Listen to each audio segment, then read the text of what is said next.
निवेदिता। बिहार के युवा नेता और लोक जनशक्ति पार्टी के अध्यक्ष चिराग पासवान को युवाओं से लेकर बुजुर्गों तक का जबरदस्त समर्थन मिल रहा है। वो जहां भी रैलियां करने जा रहे हैं, उनकी रैलियों में जनसैलाब उमड़ रहा है।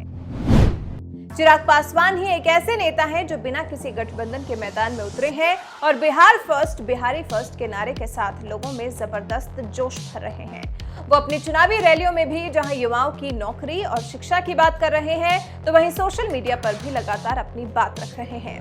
नया बिहार, युवा बिहार बनाने वाले चिराग पासवान ने मंगलवार को ही ट्वीट कर उन युवाओं की सबसे बड़ी समस्या को उठाया, जिसकी वजह से उन्हें अपना घर परिवार छोड़कर जाना पड़ता है। यह सबसे बड़ी समस्या है नौकरी। महज 4000 से लेकर 8000 की नौकरी के लिए हजारों युवाओं को बिहार छोड़ना पड़ता है।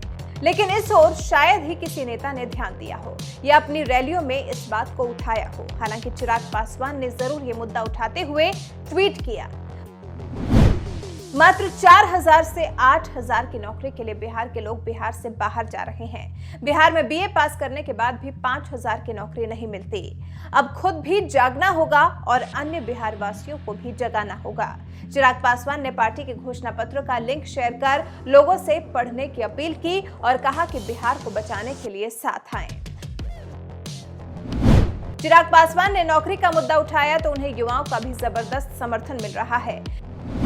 बेरोजगार अनिकेत भारद्वाज ने ट्वीट कर कहा, बिहार को एक नए जोश की जरूरत है। आपकी सोच एक अलग लेवल की दिखती है। जो हमारी उम्मीदें हैं उस पर आप बात करते हैं। किसी भी सरकार की प्रायोरिटी होती है शिक्षा। जहां बिल्डिंग तो बन गए, बाकी 10 सालों में एक शिक्षक नहीं आए। उच्च शिक्षा की बात करें तो 4 से 5 साल में ग्रेजुएट होते हैं।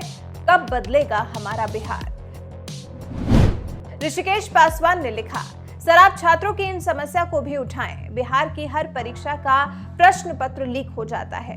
बिहार कांस्टेबल और दरोगा की भी सीटें बेच दी जाती हैं और जब स्टूडेंट सबूत के साथ सड़कों पर उतरता है तो लाठियां चलाई जाती हैं। लड़के ट्रेन में भारी भीड़ में लटक कर जाते हैं और कट जाते हैं। विराज कुमार पासवान ने ट्वीट किया, यह हम बिहारियों के लिए बहुत ही दुर्भाग्यपूर्ण बात है कि हमें हमारी राज्य सरकार शिक्षित होने के बावजूद भी 5 से 8000 के जॉब देने में असफल है। आखिर कब तक ऐसा ही चलता रहेगा? युवा शक्ति को लाना है, बिहार से बेरोजगारी को मिटाना है। पूनम नाम की ट्विटर यूजर ने लिखा, इस बार आपको सीएम बनने से कोई नहीं रोक सकता। अब की बार चिराग पासवान। रंजन किशोर मांझी ने ट्वीट कर कहा, खत्म होगी बेरोजगारी की मार, आ रही है चिराग सरकार। चिराग पासवान के समर्थन में ऐसे तमाम ट्वीट्स आ रहे हैं। यहां तक कि लोग चाहते हैं कि चिराग पासवान ही इस बार बिहार के सीएम बने, जिसके लिए चिराग पासवान भी खूब मेहनत कर रहे हैं। चिराग पासवान ने वादा किया है कि अगर उनकी सरकार आती है तो वो कोटा, मुखर्जी नगर और प्रयागराज की तरह बिहार में भी कोचिंग सिटी बनाएंगे, जहां छात्रावास और पुस्तकालय की बड़े पैमाने पर व्यवस्था की जाएगी।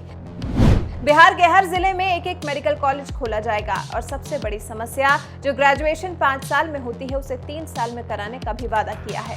चिराग पासवान ने अपने विजन डॉक्यूमेंट में रामविलास पासवान की बातों का भी जिक्र किया है, जिसे उन्होंने बीमारी से जूझते वक्त चिराग पासवान के लिए लिखा था। उन्होंने कहा था कि 50 सालों में पहली बार ऐसा चुनाव आया है जिसमें से अपने स्वास्थ्य कारणों की वजह से अपनों के बीच आने में असमर्थ हूँ, जिसका मुझे दुख है। पहली बार मेरा बेटा चिराग मेरे बिना इस विधानसभा चुनाव में अकेला होगा। मुझे अपने बेटे पर गर्व है कि चिराग ने मेहनत कर Bihar first, Bihari first vision document Bihar को और बिहारियों को पहले स्थान पर लाने के लिए बनाया है। मुझे विश्वास है कि चिराग की इस मुहिम को पूरे बिहार के लोग समर्थन देंगे, जिससे बिहार को फर्स्ट बनाया जा सके। रामविलास पासवान की उम्मीदों के मुताबिक चिराग पासवान को किस तरह से बिहार की जनता का समर्थन मिल रहा है, आइए आपको दिखाते हैं। करना है तो हर गरीब व्यक्ति के हाथ में आपको आय देनी होगी, उसके हाथ में पैसा देना होगा, उसके हाथ को ताकतवर करना होगा कि वो खुद कमाए खुद खाए। पर व्यक्ति आय यहाँ पर बढ़ानी होगी, पर मुख्यमंत्री की ये सोच नहीं है। मुख्यमंत्री सिर्फ दिखावा करना चाहते हैं। आप लोग जानते हैं ना, प्रधानमंत्री आए थे 2 दिन पहले यहाँ पर, जानते हैं कि नहीं जानते? तो हमारे मुख्यमंत्री ने हमारे प्रधानमंत्री को पता है क्या बोला? हमारे मुख्यमंत्री ने कहा कि भैया बिहार में तो हम सर इतना विकास कर दिए हैं, इतना विकास कर दिए हैं कि गांव के, बिहार के किसी भी गांव में जाकर देख लीजिए, हर गांव में नली गली बन गई। तो बन गई ना नली गली? नहीं बनी? नहीं बनी? सच्ची में नहीं बनी? पर मुख्यमंत्री तो बोले मेरे प्रधानमंत्री को कि नली गली बन गई। झूठ बोले मुख्यमंत्री, प्रधानमंत्री जी से झूठ बोले। अच्छा चलिए, हर घर में नल का जल तो आ गया ना, नल का जल भी नहीं आया, पर मुख्यमंत्री तो बोले प्रधानमंत्री से, फिर झूठ बोले, प्रधानमंत्री से बार बार झूठ बोले। अच्छा चलिए, कम से कम 7 निश्चय में कोई घोटाला तो नहीं हुआ ना, भ्रष्टाचार तो नहीं हुआ ना? भ्रष्टाचार भी हुआ, 7 निश्चय में भ्रष्टाचार हुआ। आप लोगों को पता है भ्रष्टाचार हुआ? किस किस को पता? हाथ उठाकर दिखाएं। और सबको पता कि भ्रष्टाचार हुआ, पर मुख्यमंत्री को नहीं पता कि भ्रष्टाचार हुआ।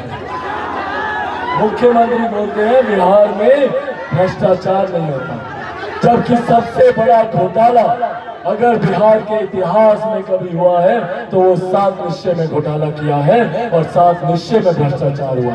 इसीलिए साथियों, बिहार फर्स्ट बिहारी फर्स्ट में इस बात का जिक्र किया गया, Bihar first Bihari first vision document में इस बात का जिक्र किया कि हर वो व्यक्ति, हर वो अधिकारी, छोटे से छोटा अधिकारी हो या मुख्यमंत्री हो, जिसने बिहार में 7 निश्चय में जिसने भ्रष्टाचार किया है, उन सबको अगली लोजपा की सरकार चिन्हित कर जेल भिजवाने का काम करेगी।